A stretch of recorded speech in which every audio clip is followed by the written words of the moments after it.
Hello, I'm Vicky and welcome to this autumnal themed timeless pick a card reading. And the cards that I've chosen is the Wood and Wardens deck, which is a new addition to my Oracle decks. And I thought this would be a lovely way to pick for this particular reading. So, the first card we have is Finch and Peach, which is that one here. The second card is the Weasel and Pine. And the third card is the Hound and the Pear. So I'll leave you for a few moments to decide which card you are drawn to. You may be drawn to more than one card, you may be drawn to 3. If you are, just find the timestamp and have a look and see what your reading is going to be. And I will see you there.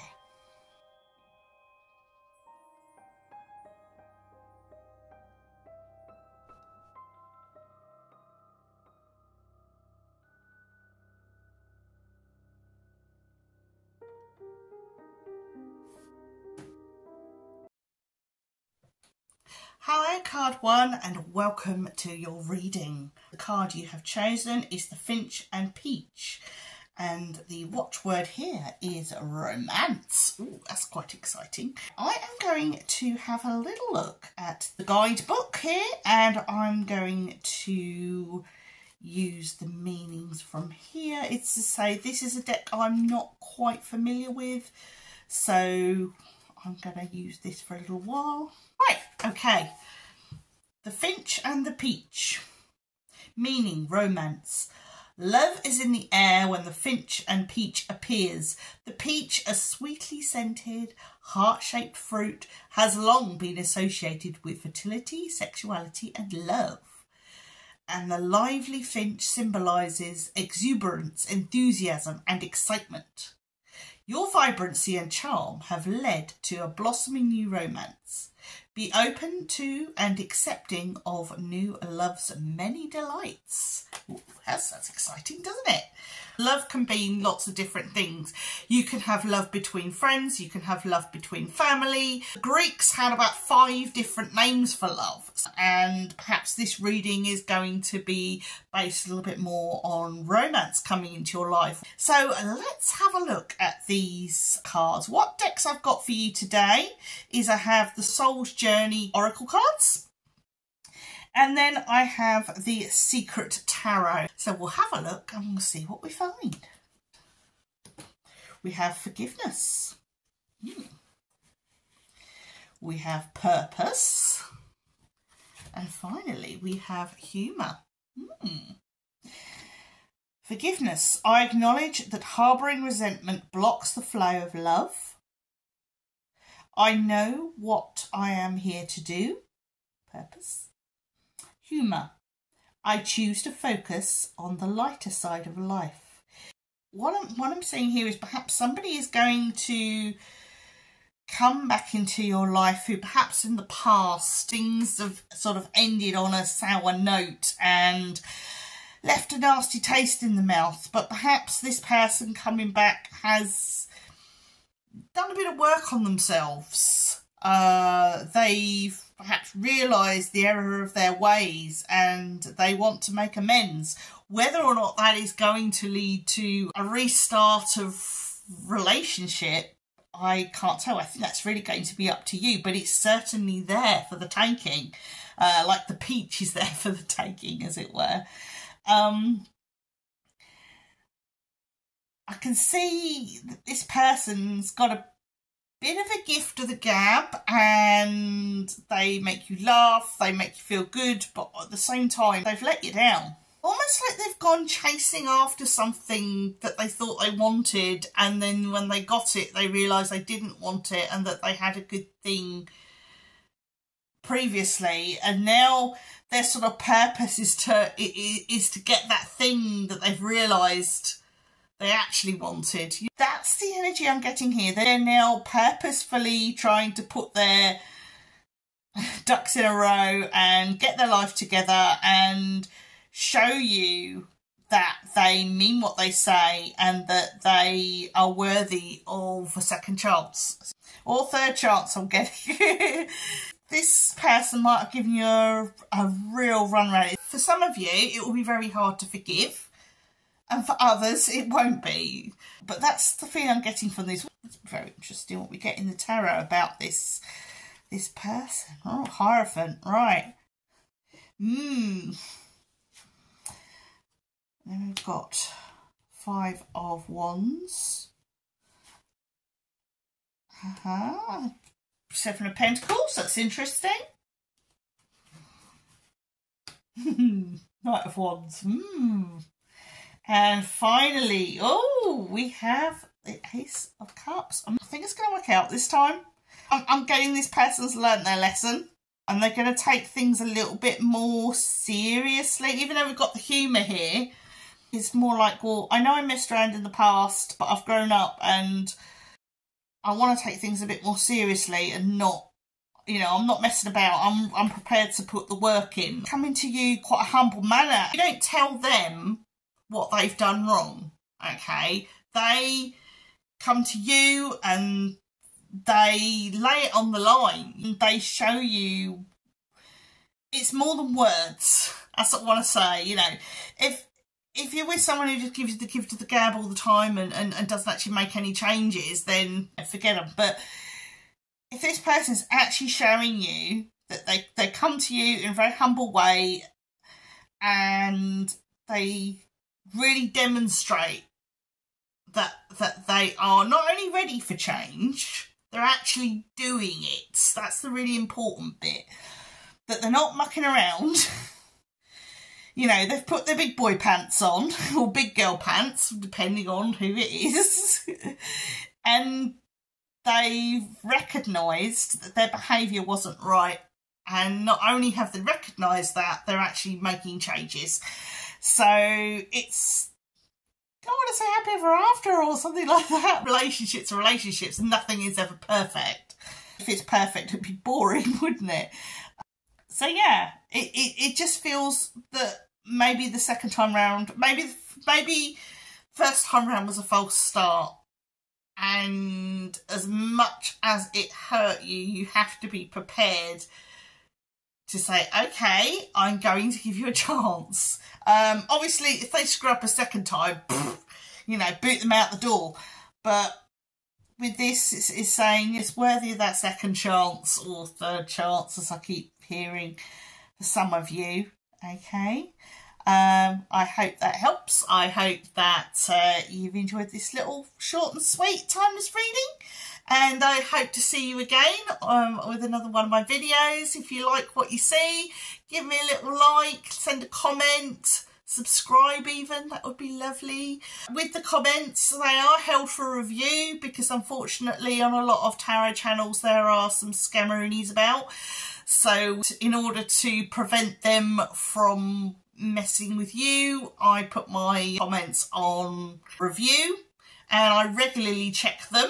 All that remains to be said is if you are going on to another reading, I will see you there. And if not, take care, look after yourselves, mind take-go. Hello, card 2, and welcome to your reading. Now, the card that you have chosen is the Weasel and Pine. Now, because these are a relatively new deck that I'm just sort of getting used to, I am going to find the meanings within the book for this one. Weasel and Pine, meaning introspection. Weasels can be warriors or spies, moving quickly and often alone. They make observations from afar and adjust their plans accordingly. Remember that solitary creatures are nothing to fear, and an introverted nature is nothing to feel ashamed of. Knowing oneself and being comfortable alone are desirable skills. Like the weasel, the pine tree works to be self-sufficient. One of the fastest growing evergreens, its prickly needles have a waxy coating that helps them retain water.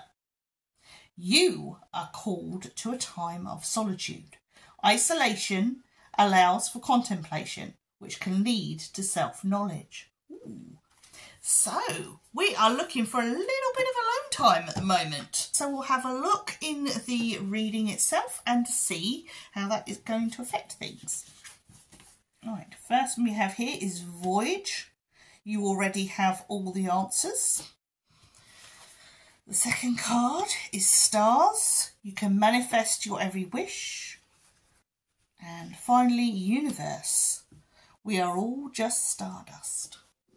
Do you know, I'm feeling with this, when I'm looking at Voyage, I'm seeing Voyage of Discovery, like self-discovery. But this feels like going away on your own somewhere, even if it's just for a walk out or something, going and having some alone time, but not being stuck in the house. This is a go for a walk in the woods, go for a walk along the beach. This is not a introspection in the way of hunkering down. This is getting out into nature, feeling the wind through your hair and taking your shoes off and walking barefoot through the woods. Get down and dirty with nature. Obviously, safely. We don't want to be walking in dangerous places at night. I find it interesting we've got Stars in Universe. So got stars in this picture as well. So there's a real... I would say walking at night is something, but obviously that has got to be within safe parameters. Obviously, if you don't feel safe walking on your own, then maybe take one friend and maybe do a silent walk through somewhere that's maybe not got light pollution. Maybe, you know, arrange to go for a walk in the countryside on like a starry night or a moonlit night. Although I'm feeling expecting more of a starry night, because like when you go out on the dark moon, because the moon isn't there, you see more stars. Go find somewhere where you can see the stars. This is not a time to be indoors. That's the feeling I'm getting. If you're in sort of my neck of the woods, do it now before the weather turns bad, which might not be till November, but we'll see. Right, let's move on into the tarot. We have a Ten of Cups here. We have a Four of Cups. We have a Seven of Wands.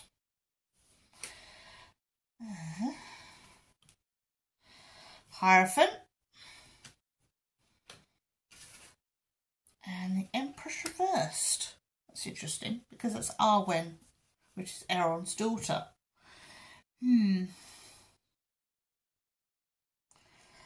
Ten of Cups is like, it don't get better than this.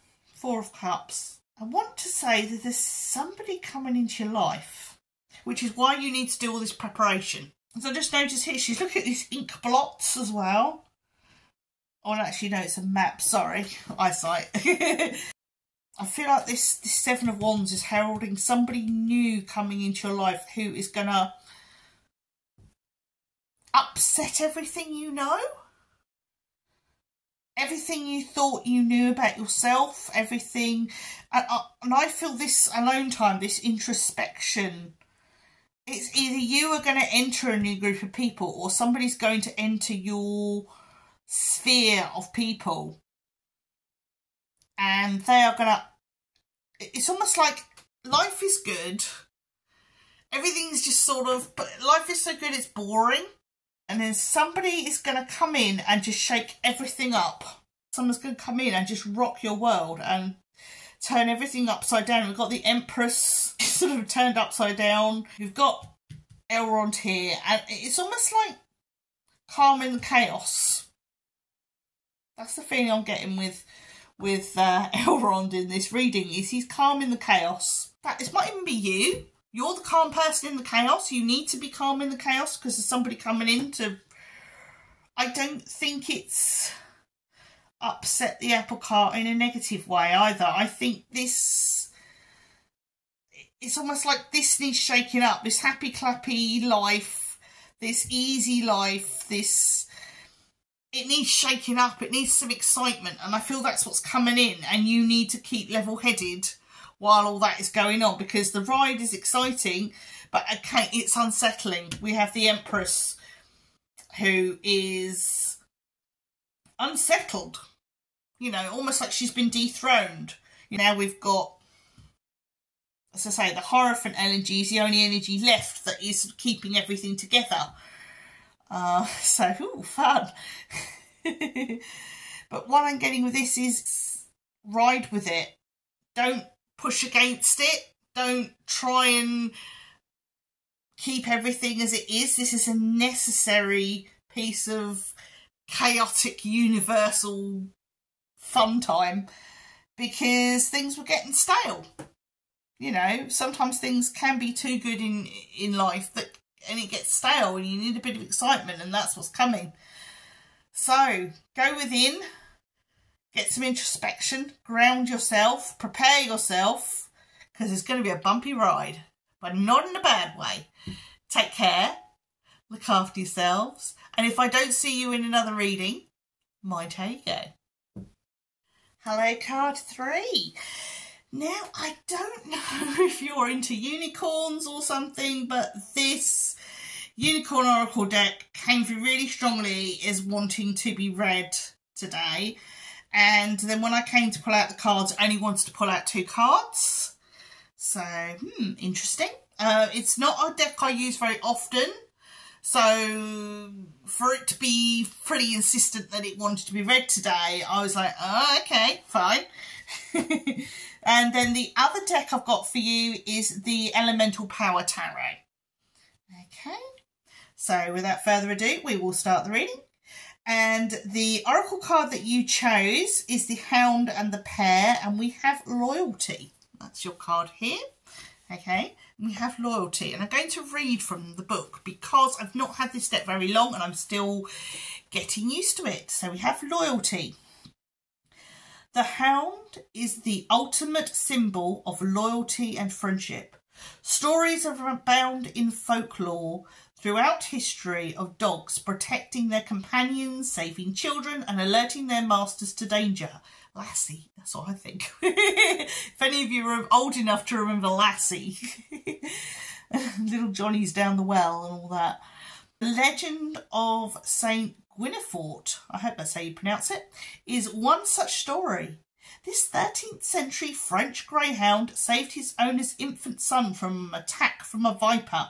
And when the owner came upon the scene, he found Gwynethort with bloody jaws sitting beside the empty cradle.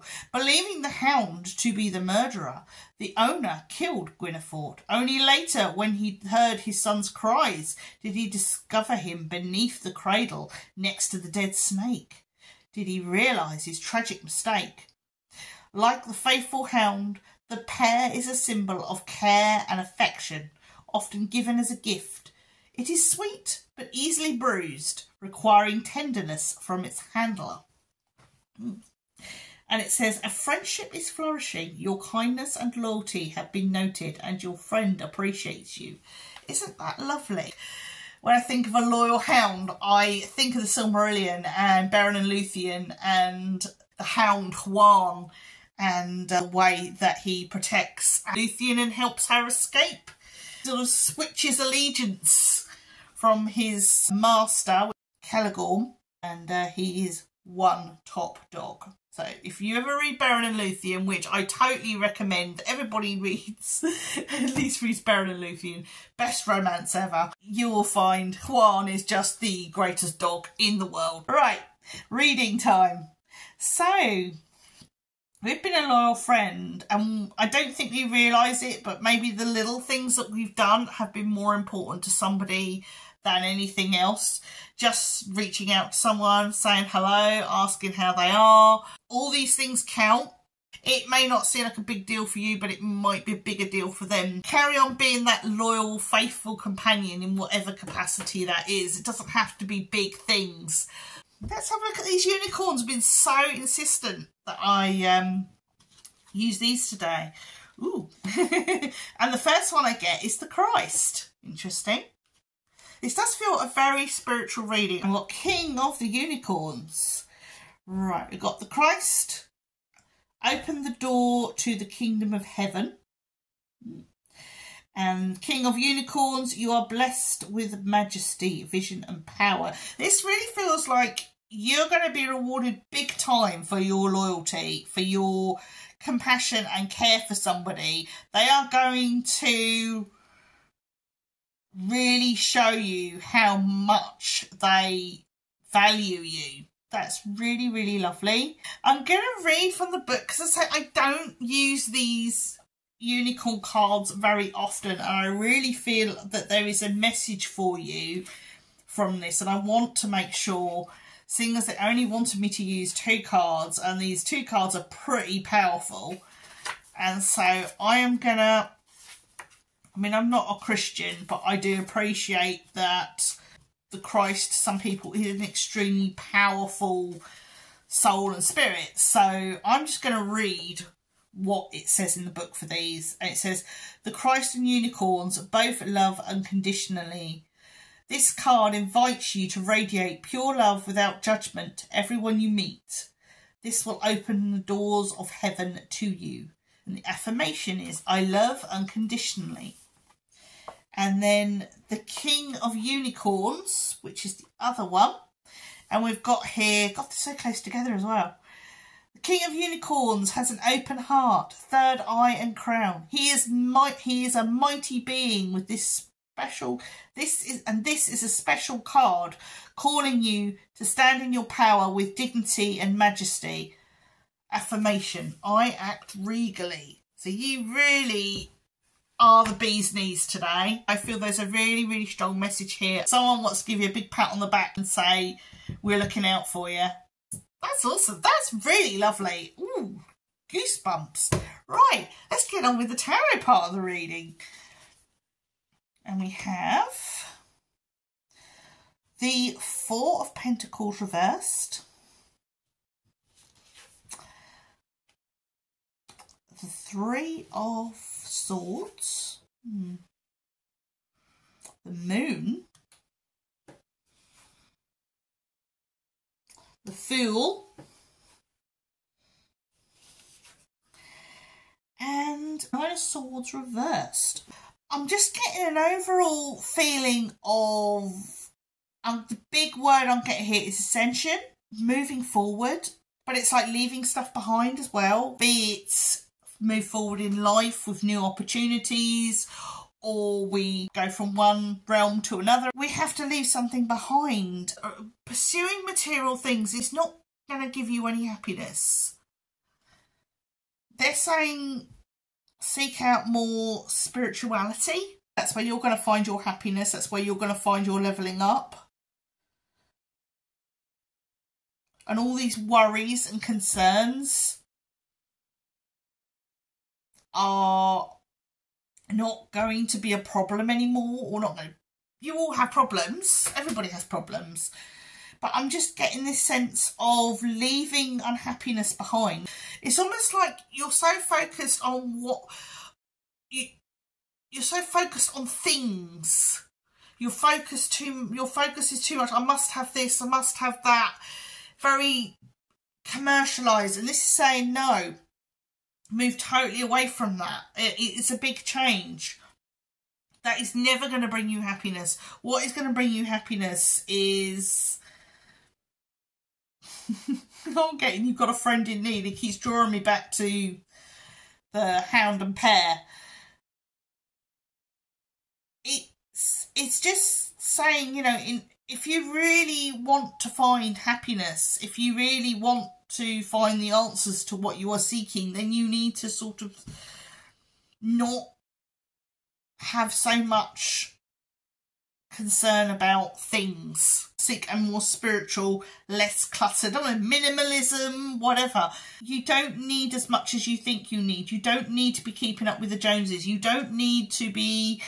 You won't find your happiness in material pursuits. Let's put it that way. You're going to find your happiness in spirituality. Yes, that's where your path is leading. Your path is leading a more spiritual route than a mundane route, and not to be afraid to take that route in whatever path it is that you're seeking. You know, everybody has their epiphany of whatever spirituality they believe. I have my spiritual beliefs. You may have completely different ones to me, and that's absolutely fine, as long as we all respect each other and and love each other despite our differences.